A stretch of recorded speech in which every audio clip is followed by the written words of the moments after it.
بسم اللہ الرحمن الرحیم۔ یہ سورۃ المعوذتین جس کو ہم سورۃ الفلق اور سورۃ الناس دونوں کو سورۃ المعوذتین کہا جاتا ہے، اور یہ دونوں صورتیں جو ہیں یہ اللہ تعالیٰ نے خصوصی طور پہ نازل فرمائی جب آپ صلی اللہ علیہ وآلہ وسلم کے اوپر جو ہے وہ جادو کیا گیا اور ایک یہودی نے کیا، اور آپ صلی اللہ علیہ وسلم کا جو کنگھا مبارک تھا جسے آپ بال بنایا کرتے تھے، اس کے جو دندانے ہوتے ہیں نا، اس کے اندر وہ جو مچھلی کی تار ہوتی ہے اس کے ذریعے سے وہ جادو کیا گیا، اور اس کے اندر وہ گرے باندھی گئی، 11 گرے باندھی گئی تھی، اور اس کو جو ہے ایک کنویں کے اندر اس کو رکھ دیا گیا تھا۔ اور آپ صلی اللہ علیہ وسلم کا ایک خادم تھا، لڑکا سا تھا، اس کے ذریعے سے یہ کنگھا جو تھا وہ منگوایا گیا تھا۔ لبید ابن عاصم اس کا نام تھا جس نے یہ کروایا تھا۔ غالباً اس نے اپنی بیٹیوں کے ذریعے شاید یہ کروایا تھا، لیکن کروانے والے کا نام لبید ابن عاصم تھا، یہودی تھا۔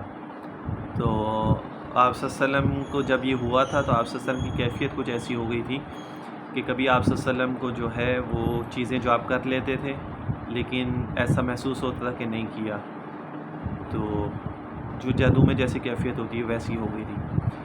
تو پھر اللہ تعالیٰ نے ایک دفعہ جو ہے آپ صلی اللہ علیہ وسلم کو خواب میں جو ہے 2 فرشتے آپ صلی اللہ علیہ وسلم کے اوپر ظاہر ہوئے، ایک سرہانے پہ پاؤں کی طرف اور ایک جو ہے وہ چہرے مبارک کی طرف۔ تو پھر وہ آپس میں وہ باتیں کر رہے تھے کہ ان کو کیا ہوا ہے، انہوں نے کہا ان کے اوپر جادو ہوا ہے، کس نے کروایا ہے، یہ وہ سارا کہاں ہوا ہے، اس طرح کی پوری تفصیل جو ہے وہ اللہ تعالیٰ نے آپ صلی اللہ علیہ وسلم کو بتا دی۔ پھر آپ صلی اللہ علیہ وسلم نے جب صبح ہوئی تو آپ صلی اللہ علیہ وسلم نے صحابہ کو بتایا، اور انہوں نے وہ گئے اور وہاں سے وہ چیزیں لے کے آئے،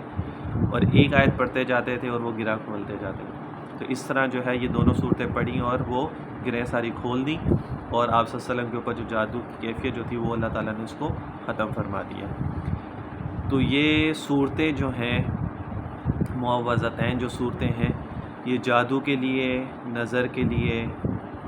یہ بہت زیادہ مفید ہے، اور آپ صلی اللہ علیہ وسلم کا معمول تھا کہ ان دونوں صورتوں کو اور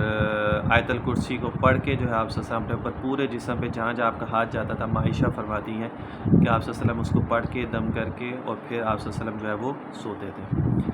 تو یہ معمول رکھ لیں اپنے بچوں کے اوپر دم کرنے کا اور اپنے اوپر دم کرنے کا، تو انشاءاللہ تعالیٰ اس کی برکت سے جو ہے